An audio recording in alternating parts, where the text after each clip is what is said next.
but we will trust in the Lord. David G. Evans is leading the charge to bring you the power to change your life. He is committed to the mission of helping you transform and become a person of power, and it starts with his all-new system to change your situation. At the centerpiece of this life-altering collection is David Evans' groundbreaking training course. From ridiculous to radical to real, this means war. In this series, you will discover the steps to change. This series includes 2 powerful messages, each on winning the battle in your mind and cultivating a language of faith. That's 4 messages, 4 power-filled hours of material. If you want a better marriage, this series has the answers. If you want to achieve financial independence God's way, the secrets in this series will empower you to make it happen. If you want a life of power, anointing, and influence, this series will show you how to get it, and there's more. You're looking for serious, immediate results. So Bishop Evans will also include one of his best-selling messages called Weapon of Warfare. This classic teaching will build you up to start fighting in the spirit for what you deserve. This powerhouse collection, from ridiculous to radical to real, and Weapon of Warfare, will give you all the biblical strategies you need to change anything in your life. This collection will ship to you immediately with your gift today to David G. Evans Ministries. This ministry is revolutionizing the kingdom by empowering believers. Souls are being saved daily, and we need your help to grow this impact in a real way. Call now and sow your seed of just $35 for your transformation to help people around the world. Your $35 love gift goes straight to the front lines of ministry, providing help to those that need it most. Call now. Make the decision to get the power you need to change your life forever.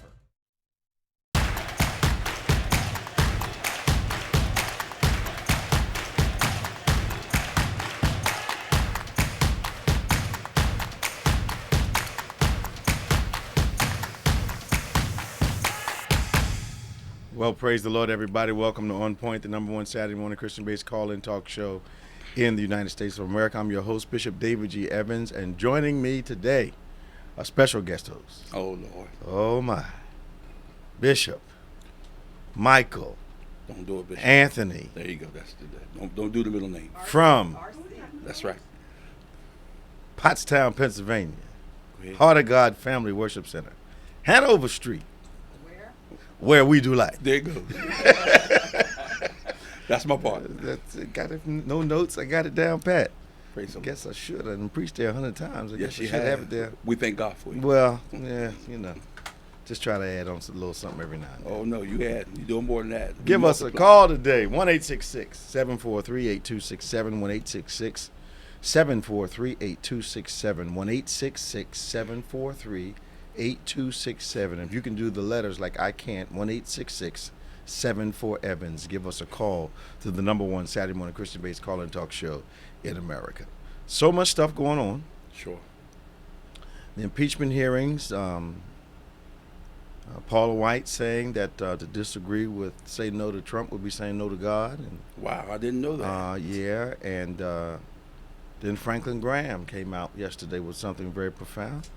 He said anybody that disagreed, paraphrasing, is demonically possessed. You disagree with the president, you got a demon. Wow. Now, great fan of his father's, different kind of evangelism, but great fan, great effectiveness. His father had the wisdom not to bury himself in these issues like this. But I think when Pat Robertson is saying, look, guy's making some bad decisions, for Graham to come out and say anyone that disagrees with the president. Now, Pat Robertson is a evangelical. Oh, yeah, am I correct? yeah, but he, lately, he when it came to this whole, the matter that the impeachment hearing is all about, Ukraine, Mm-hmm. when it came to that withdrawal and all, he said that, the administration had made a mistake. Now, he never talks against the administration. But for Franklin to say, and we go back and we don't go back and forth, we respond to one another on Twitter from time to time. Okay. For Franklin to say anybody that disagrees with a presidential position is demonically possessed is way out in left field. Absolutely. And basically he's saying if you disagree with me, the enemy has control of your mind. Now that's just stupid. It's just flat out stupid. I don't know how in the world we're willing to say anything to maintain a political position but compromise our position in the spirit. I don't get it. It seems like immorality Yeah. from the president is approved Amazingly. by the evangelical Amazingly. group that's supposed to be so conservative, Or at least overlooked. They act Yeah. like it doesn't exist. because we that whole holy thing and righteous Mm-hmm. is not working now, because Which is this amazing. president seems to he does maybe one thing good, then 20 things bad. Yeah. And so how do you? Well, they hang on to the one thing. Because here's it. Every Christian of his or her worth believes abortion is wrong. Sure. But most Christians believe you can't inflict what you believe on somebody that doesn't believe what you believe. You sure can. So the other thing is that my concern, are we concerned from womb to tomb? That's been my concern. So you're concerned about the child until he or she is born. And then it's all bets off. Wars, crime, guns, the whole 9 yards. Mm-hmm. So it shows a concern for the child in the womb, but not concern for the child after the child is born. I think that's incongruous, and I think it's a mistake. Sure. I think it's not a God view of the whole issue. Right. Okay, so how can you care about babies but not care about young adults? There's no balance there. Well, there is none. There's no balance there at all. But that's how they seem to want to enforce their beliefs. Is that based on this one section here? Mm-hmm. I'm gonna run with that. Mm-hmm. This is gonna be the seed that we're gonna work with. Yeah. But then we throw the rest of it out. Pastor Nick explained to me that it's like this: get them saved, and then the heck with them. Let Jesus handle the rest, which is really a cop out. Right. The Lord put us here to make differences. Sure. Not he does one thing and we don't actively take participation of it. I was reading the other day. Jesus says, and this blows my mind. He says, Is it in red? Yes, in red. Okay. When I was sick, Mm-hmm. you fed. When I was sick, you came to see me. When I was hungry, you fed me. When I was thirsty, you gave me something to drink. When I was in prison, you came to see me.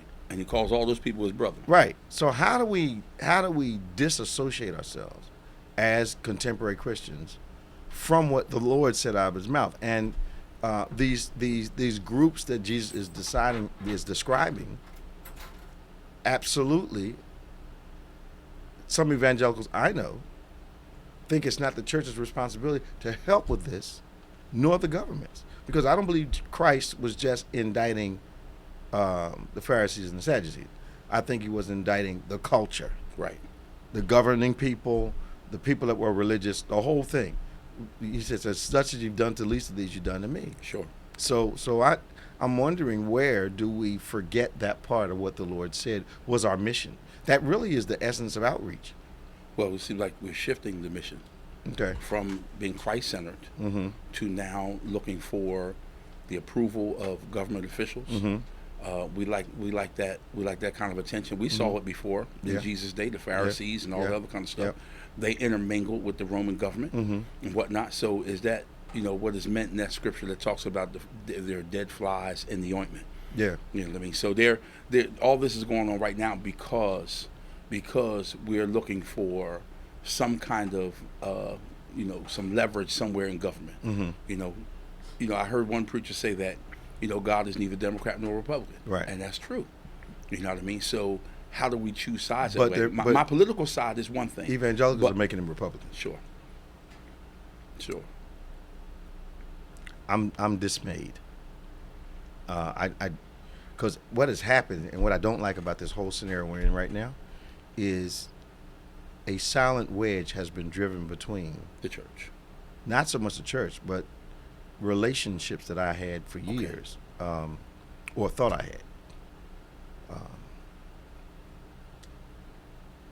There was a distant admiration that hid the insidiousness of what was going on underneath. So we had what we thought were relationships with people that gave a degree of acceptance. But the guys I know in the faith movement just went through this, where they were told what happened is when the movement really got hot, all their children were small. So their children have grown up into adults, Right. and they've known each other for years. So they date. So now they're dating and they're talking and they're marrying and they're going together. And some of the faith leaders stood up and told them, How I really feel came out. This ain't biblical. You need to not do that. How we really feel came out, And, right? and yeah, and a lot of the guys that I know in the faith movement took great affront and realized they had been hanging around, of course, been a part of the movement, but there was a conditional acceptance. So now my children are grown, your children are grown. You've talked the love of Jesus all along. They don't see the difference in one another. They playing together, going to concerts together, at the conventions, they're sitting together. Then all of a sudden they hit a certain age, and you guys need to understand we need to be separate. We need to be in Did this they not thing. expect that to happen? I don't think they did. I mean, I think they naively thought. Well, I think there was a hope that it didn't. wow. Because the actual articulation of the situation drove a wedge for a lot of guys in the movement. And I've got some pretty strong friends in that movement. They were not comfortable, are not, and some of them started to separate, but others started to really speak up in profound ways, especially the guys that had the major houses. Wow. But Dr. Price went off about it. And it caused a problem. But it's like living next door to someone forever. And your children been playing in the backyard for forever. Right. And then they start growing up, and Johnny's coming over to take Kabira out on a date. Kabira. You Kabira. He can come with nothing else but Kabira. Okay. Not Laquita. Yeah, Just Kabira. Maximilian's coming over to take, LaQuisha out for a date, and the parents go nuts, and the kids don't understand. We've been playing together forever. I've known this child forever. Right. So where's the problem? The hearts of people are being revealed. Sure. Yeah. Circumstance will reveal it, won't it? Well, it will. I've always thought that crisis reveals character Sure. without fail. I saw something yesterday that I know will interest you. Gratitude explains my past, brings peace to my present, and vision to my future. Wow. Yeah. Just being gracious. Just being, having gratitude, grateful, will explain your past to you, give you peace in your present, and create a vision for your future. Just gratitude alone. Gratitude alone will cure entitlement. Thankfulness will cure entitlement, man. Mm-hmm. And I think in the society that we're in, I'm not sure how thankful we are. We have a lot to be thankful for. But I'm not sure we believe that. I think maybe sometimes we think we're owed it.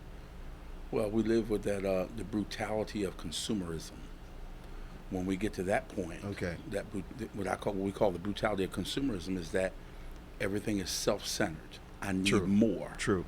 And I have, and unless I have more, or we believe the notion that there's not enough. Mm-hmm. And so if there's not enough, that means I got to hoard what I have. Absolutely. When the church itself, our hallmark should be our generosity.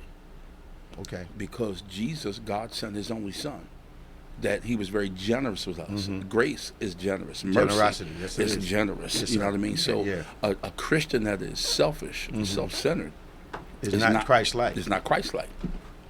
So, but the brutality of consumerism has invaded Christians' lives. Sure. Because watch this. So, evangelicals don't like talking about prosperity, but they love having it. Sure. You know, how do you raise $200 million in a capital campaign, and then you say you don't like prosperity, when prosperity is producing the goods that you use to raise $200 million for your church. Sure.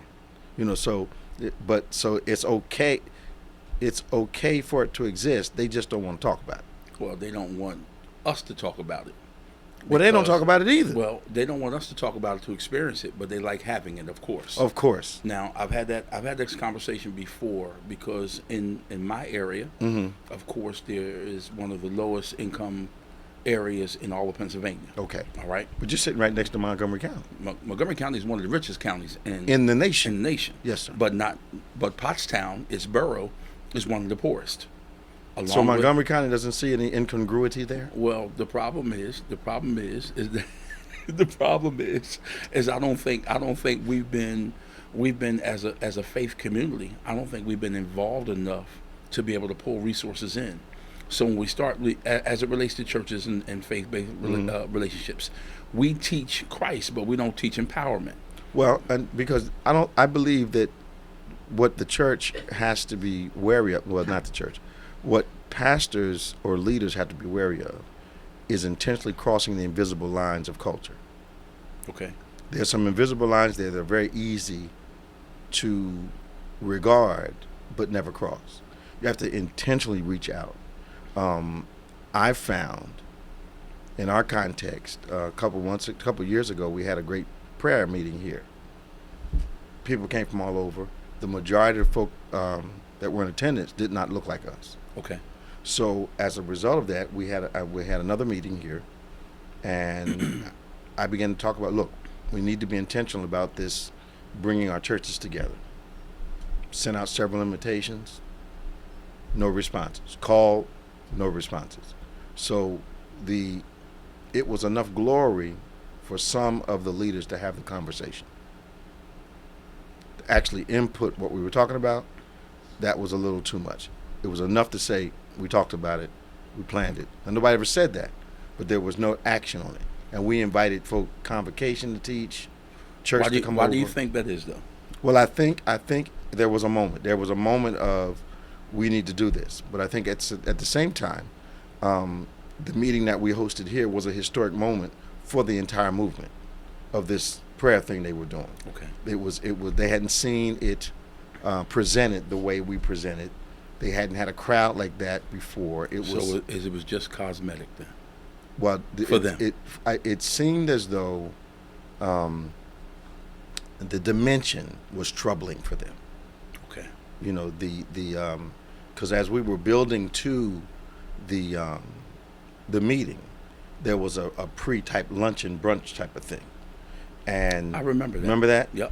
And at that meeting, one of the guys walked up to me and said, "The only reason I'm here, white pastor, is to see what the big deal is."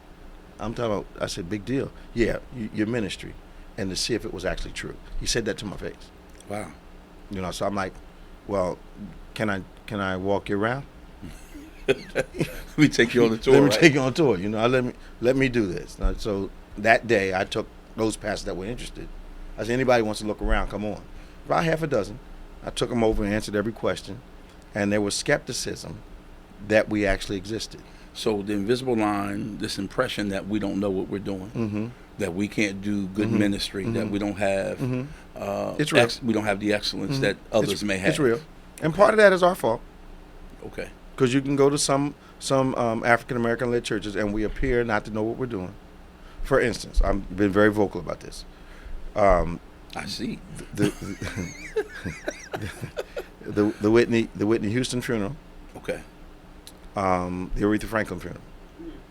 Both of those I thought were historic key moments where the African American led church had a worldwide opportunity to present the way it does things. And in both of those situations, it looked exactly like we didn't know what we were doing. Wow. Now, the Elijah Cummings funeral comes, and my friend Walter Thomas has control of that situation. 3 or 4 presidents there, tons of congressmen and congresswomen, whole nine, congresspersons, I guess you say, senators, you name it, they were there. I called him. I texted him first, then I called him later, and said, "You have redeemed my hope in the presentation of the way we do ministry." It was absolutely perfect. Wow. Presidents stuck to their time. They gave him 15. They took 15. Okay. Nobody went over like Bryson was like 45, 50 minutes making his remarks, and most of the people said nothing about the deceased at Aretha's funeral. It was one sentence about that, and then some kind of political statement. It's a campaign. I felt like I was watching. Yeah, I felt like I was watching one of those hearings in the Senate where there's a question buried in there somewhere. You know, I'm like, come on, guys. It's a tribute to the person in the box. Right. But it's some of these perceptions of us we created. Because I know, and we're not expert on anything. I go places, and the inefficiency is so blatant, but it's culturally accepted. I just think it's not. I think it does not do well. I think it does not present Christ in the way that he should be presented. Sure. There's more to what we do than our enthusiasm. Right. You know, and I'm not downing enthusiasm at all. Right. There's more, but there is more to what we do than enthusiasm. Make sense? Absolutely. Okay. So Because you're so vocal on it, you have said everything. Yeah. I feel very strongly about it. Can nobody dispute this today? We're gonna just. I feel very strongly about it. Anybody got a mallet? It's been written and been done. 1-866-743-8267. 1-866-743-8267. Let's switch to sports for a minute.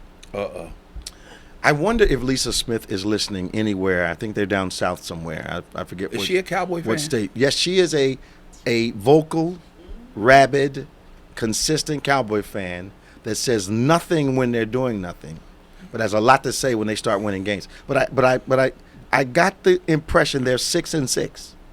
Well, I don't know what their record is. Was it 9-9 or 6-6? I'm not sure what they are. I don't pay attention to them, like I don't pay attention to the Eagles. I watch yourself.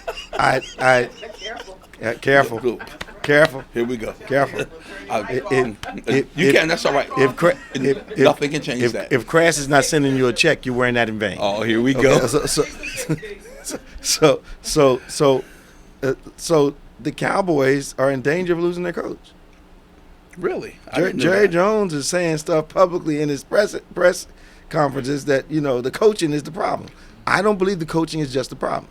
Jerry is the problem. I believe they need to go. Period. I believe they need to go back to positioning Dak Prescott the way they did when he first came in the league, and let him throw within his ability. They're trying to get him to do stuff he can't do.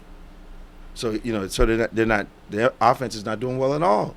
Now, since we're talking about offense, come on, we can talk about offense. You know, you guys are like 9 or 10-1? We are 10-1? 9-1, I believe it is. Now, are you willing to admit that there is a obviously diminished skill set in your quarterback? That's not the problem. The quarterback is not the problem. We don't have a deep threat. Wait a minute. No, he doesn't have a deep arm anymore. Listen, when Antonio Brown was there at the beginning of the season, he was throwing strikes. You know what? I'm sorry. No, you know what? I'm sorry. The problem this is your program. I can't argue with you on the your problem that I have with you Patriot fans. I'm not going to win. I'm not going to win this on this program. The problem that I have. It's not a problem. The problem I have with you Patriot fans. Let me be quiet. I know I have to submit now. No, I said the problem I have with you Patriot fans is you sound like Trumpsters to me. So the reason I'm saying, let me tell you why I said. We're throwing tell me why. No, jabs, shots fired. I'm going to explain why I said. Go ahead. It's all right. Why I say this: we're talking about Brady and his ability or inability, and the first thing you do is pivot and go to Antonio Brown. Is he on the team? Let me just say this to you. Is he on the team? You sound like the president referring to Obama in every situation. You said, come on, man. Let's talk about Brady. Okay, let's talk about Brady. His skills diminished a bit.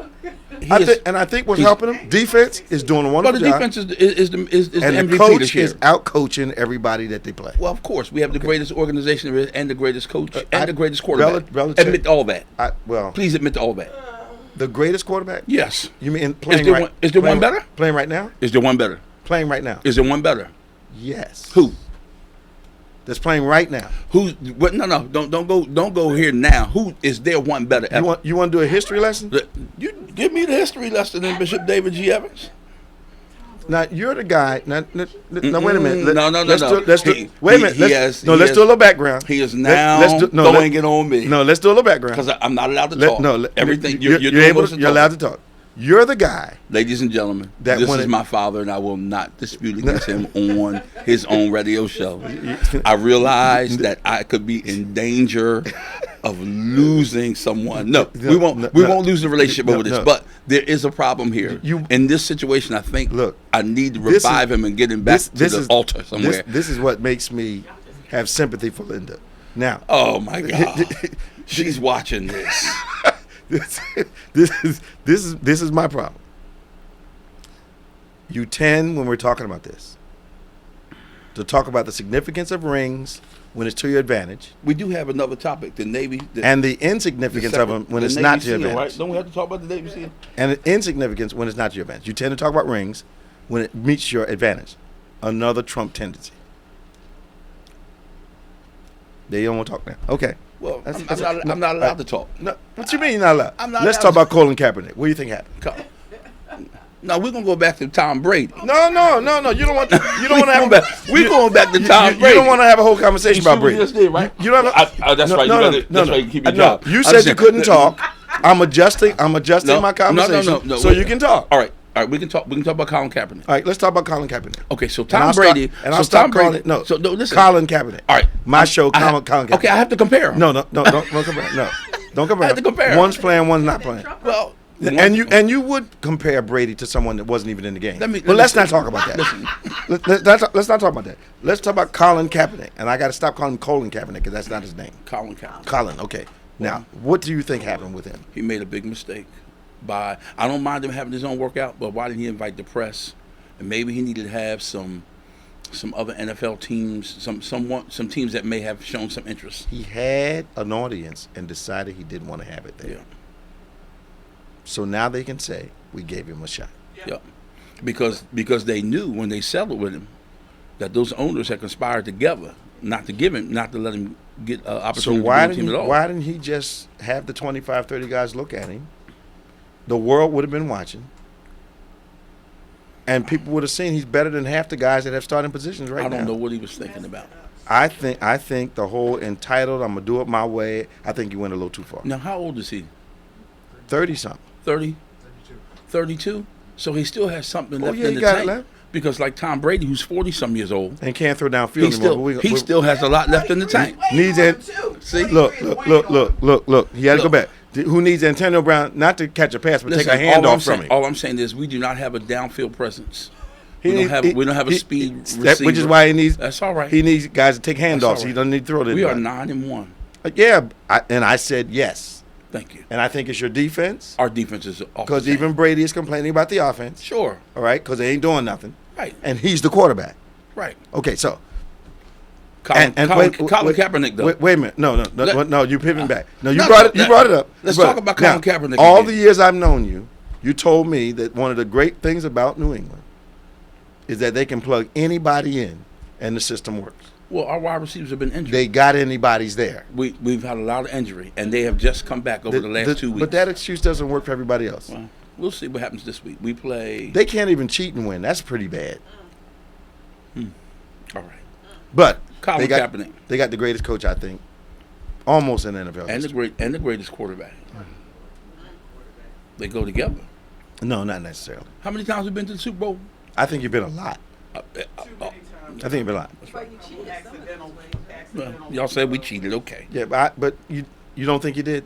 Listen. You said it didn't matter whether they cheated or not. I'm not going to go through all those changes, whether or not they cheated. There you go. You're a Republican again. You didn't matter whether they cheated or not.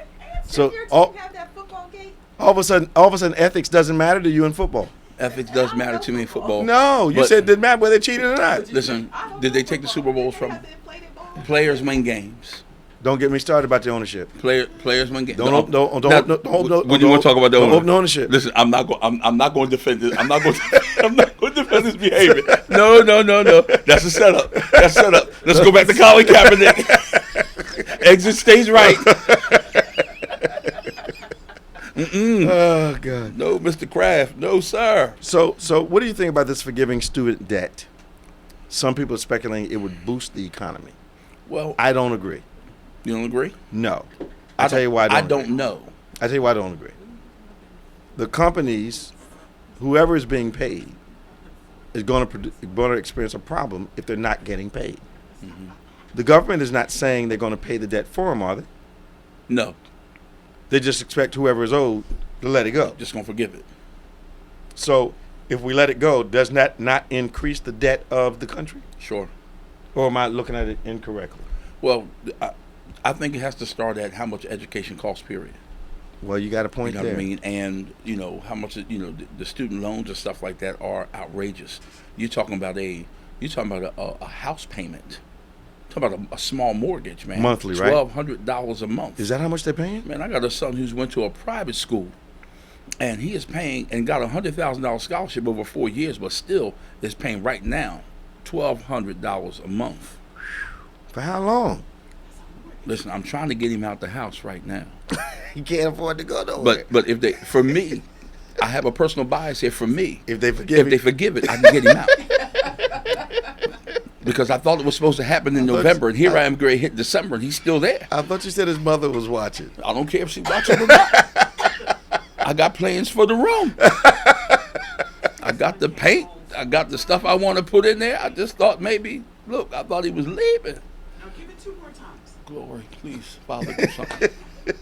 Maybe God should move in this. But I don't know. I don't know if it's going to cure. This is what they're saying, is that if they forgive some of the student debt, that some of the people that have these enormous debts to pay will begin to buy homes.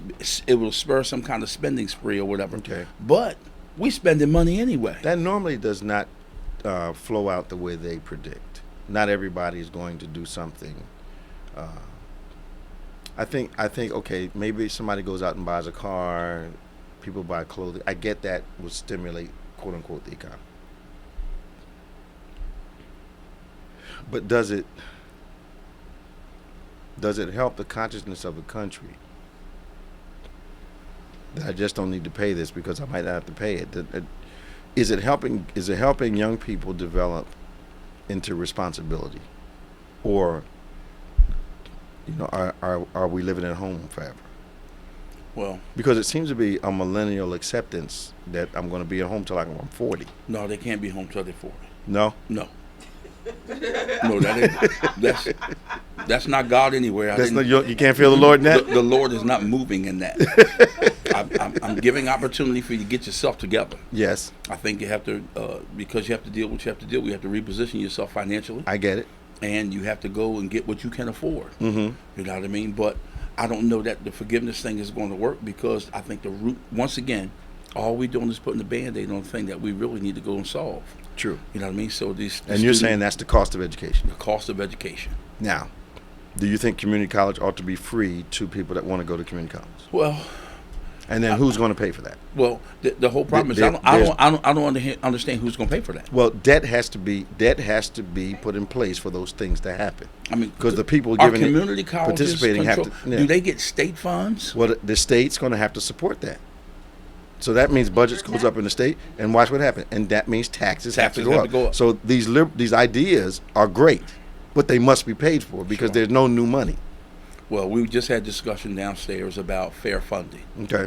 And Pottstown, which has a circumference of 5 miles, its district is underfunded by $13 million a year for the school district. Okay. And the way they set it up, and just in short, if I promise you $10, if I have $10 a week to meet a budget, mm-hmm. I'm going to create opportunity for one district to get 6 of those dollars. Okay. Then I'm going to pass a law that keeps that 6 there in that district. Okay. Create another law that says I have to share the other 4 with the rest and give them some. Mm-hmm. So now you talking about kids are supposed to get somewhere around $4,000 a child mm-hmm.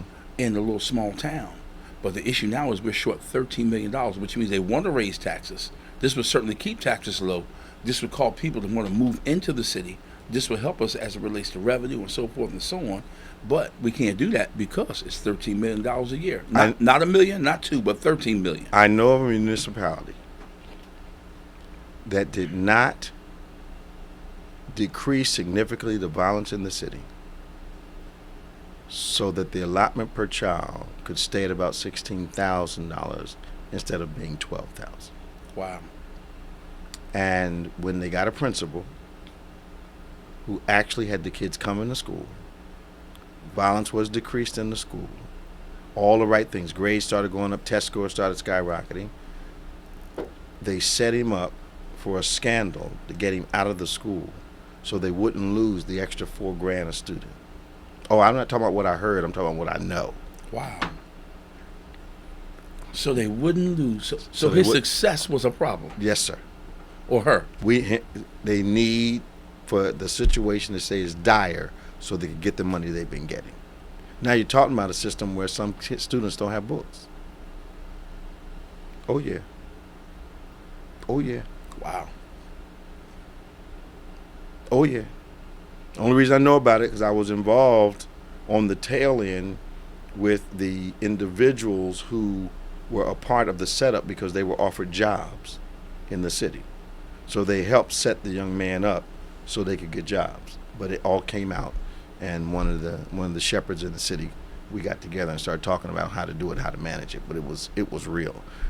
The young man came and did a phenomenal job, and they were in danger of losing from 19 to 12. So they were looking at $6,000 or $7,000 loss in allotment. So they managed. We need to keep it critical, keep it messed up. But even with all that funding, there were still no books.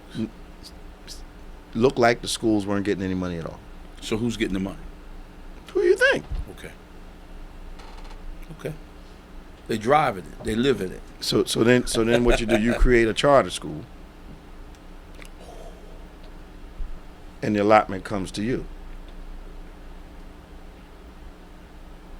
Bishop, it's called organized crime. Yeah, that's what I call it. It's called organized That's what crime. I call it. That's what I call it. It's called organized crime.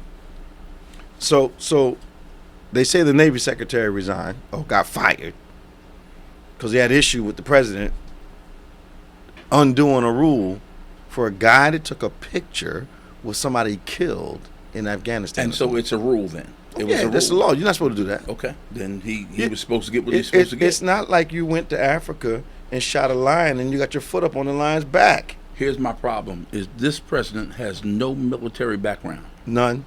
Yes, he does. Right. He watches stuff on TV. Okay. He has no military background, and so now you're interfering again. And watch this. This guy, this Navy SEAL that did that. This is probably not the first time he's displayed this kind of behavior. No, but what happens is you don't want that lawlessness. You don't want in the back of people's minds, I can do this and the president is going to get me off. Mm-hmm. Speaking of which, I thought I heard him throw Giuliani under the bus this week. I didn't hear it. I didn't hear it. What? Insurance policy. Giuliani said what? He says if the president throws me under the bus, I have an insurance policy. See? Wow. That's an admission right there. You know something. And then the next Wow. day he said he was only joking. No, he No, wasn't he joking. wasn't joking. Giuliani. He wasn't joking. So the corruption runs deep. 1-866-743-8267. 1-866-743-8267. It's already 10 of the hour. Let's go to Danny from Florida. Hey, Danny, how you doing? Danny. Yeah. Hey, man. Good morning. Good morning, Bishop and staff and everyone today. How you doing, man? Pretty good. I'm going out. I'm trying to decide what I'm going to do today. Maybe Just the I weather don't know. Weather's beautiful and just enjoying it. And how's the weather up your way? We're in the 40s today, Danny. The low What? 40s. Oh, okay. Yeah. We had a low. We were in the I guess about 72. You had a low of 72? Yes. Yeah. Overnight. And you're trying to decide whether you're going to go fishing today or what? Maybe to the beach or something. I don't know. I used to like when you called. I have to say that low because your sister will get on my case if I say anything. That's good. In that way, yeah, she gets all over me about that. That's good. But Bishop. Thank you for looking out for me. Okay, Bishop. You all a couple of weeks ago, you all really did it in, and you really got me. And some of my friends, we were in tears. The program that you all did for Veterans Day, Oh, outstanding, outstanding, Bishop. Was it effective?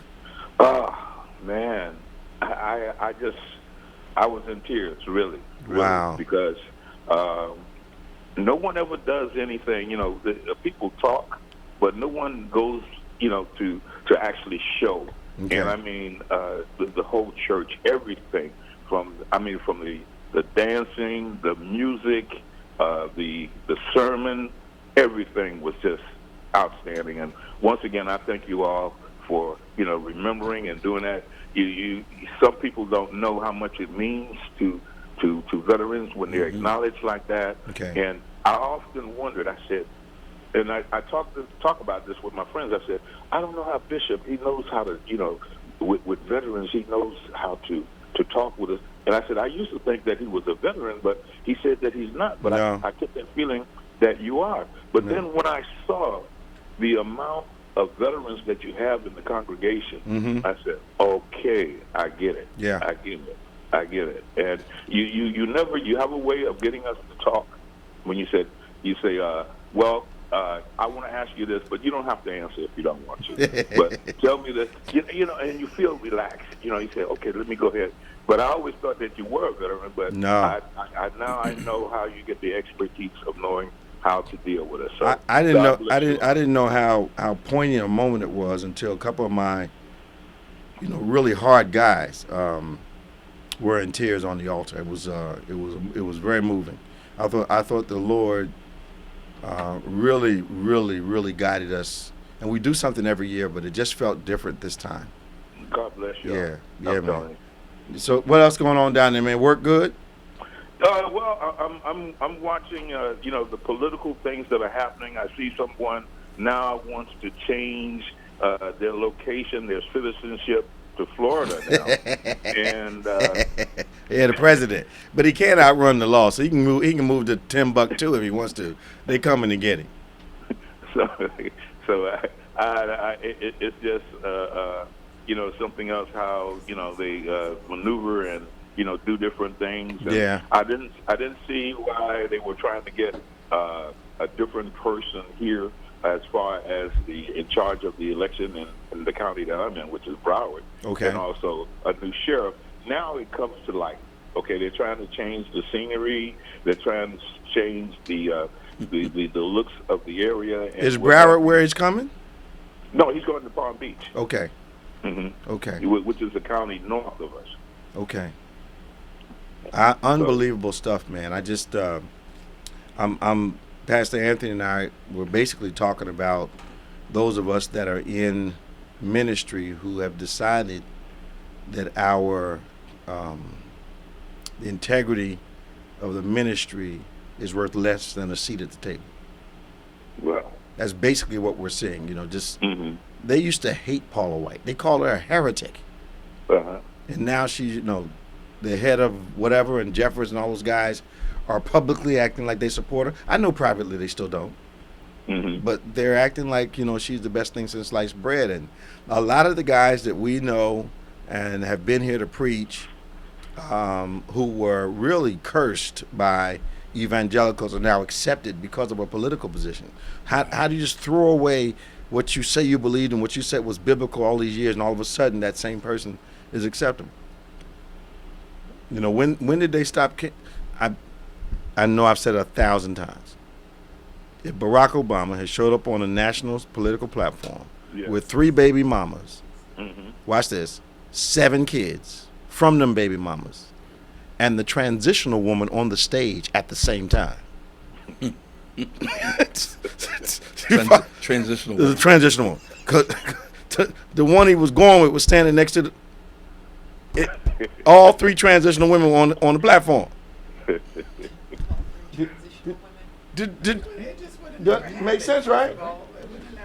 I'm like, He never got that far. if President Obama had showed up in that context, no moral compass, not fit for the presidency, blah, blah, blah, blah, blah, blah, blah. Evangelicals, it's Cyrus from the Bible.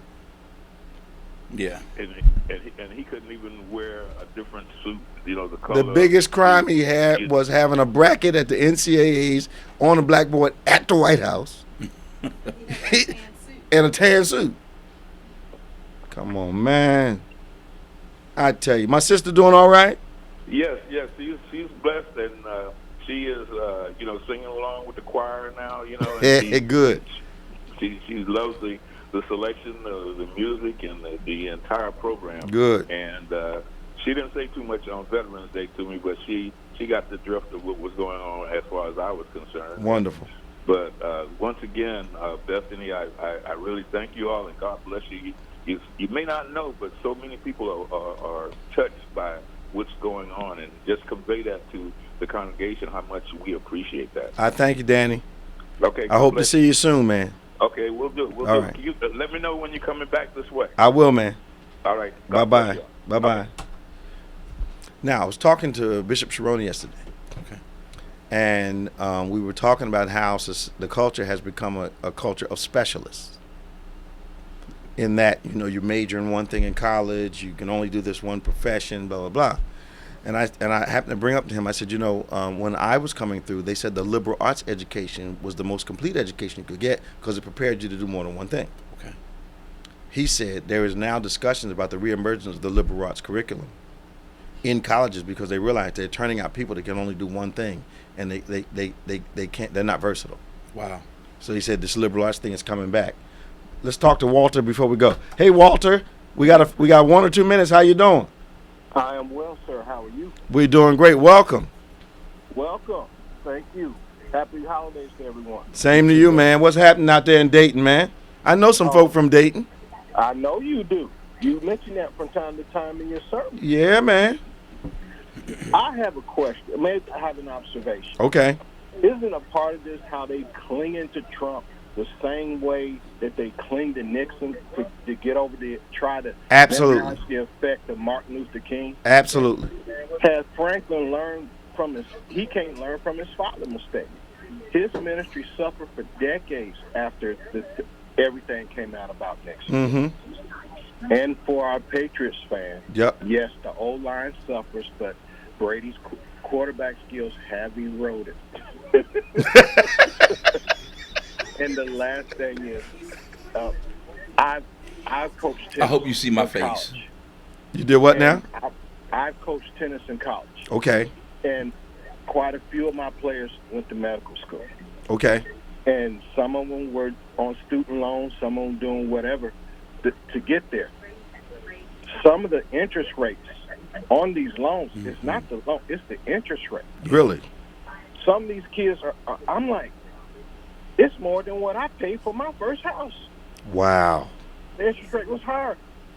I had credit problems, but I had money. So Okay.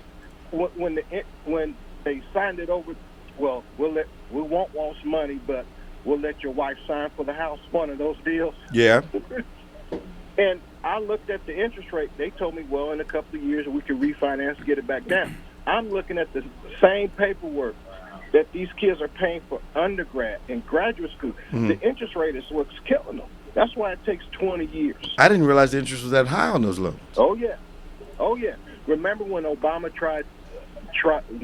went before the Congress and asked them to do something about student loan debt? Yeah. And all they came up with was make it easier for kids to get the student loans, Mm-hmm. but they kept the interest rates the same. Wow. That was the bad thing. So there really was no relief. None whatsoever. They all it was getting a bigger net. Wow. Thank you, Walter.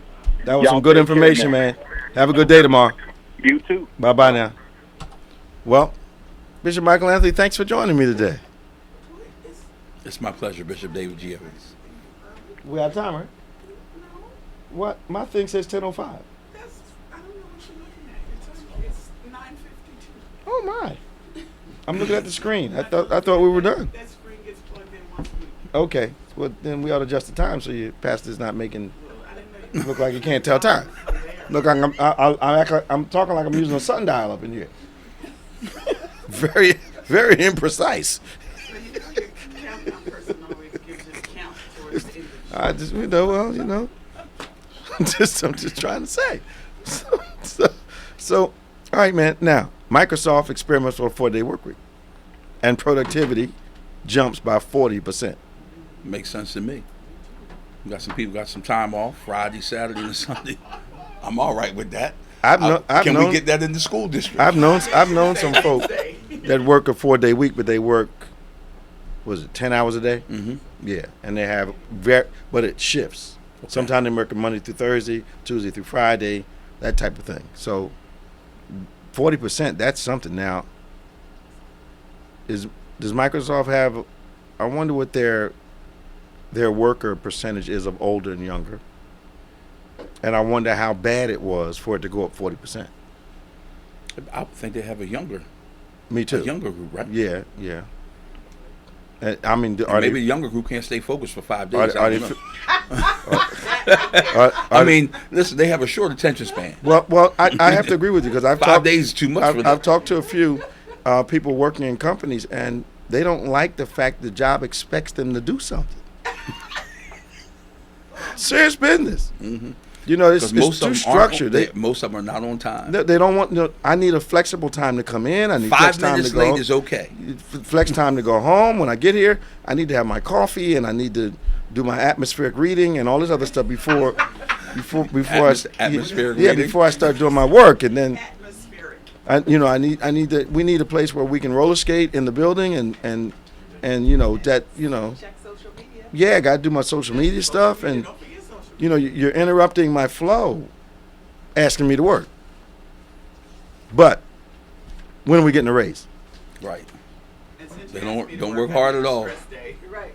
I need a stress day. And stress day, is that all? Paid medical leave. Mm-hmm. I need to come in, not feel like working, and can I take one of my days? Oh, I'm not feeling good now. Like, man, come on, you got to work with a little pain, man. You got a little stress. You got to work with some of the challenges that go on at home. You got, Exactly. what I mean. Even if, as long as I can remember, and I'm a product of a single mother. Okay, so am I. That when I was sick, she didn't always stay home. She couldn't. Couldn't stay home. She went to work. She had to work that thing out. You watched her go to work sick. That's right. She used to put that Vicks on you and get you out the door. You going to the babysitter today. Because I got to go to work. Got to go to work. Look, man. And when I come home, when you get home, I used to be in the house 7, 8 years old by myself. Okay. If I ring that phone twice and hang up, you better be answering the next time I call. I know that's right. And don't answer the door for nobody. Oh no, nobody's allowed in the house. You're not allowed outside. Not even on the step. Didn't have microwaves. No. Had to put the plate on the stove, start the stove with the water in the pan and all that. Mm-hmm. Oh yeah. Taught you how to do stuff. Yeah. You had the string bean stain on the plate. Remember that? Mm-hmm.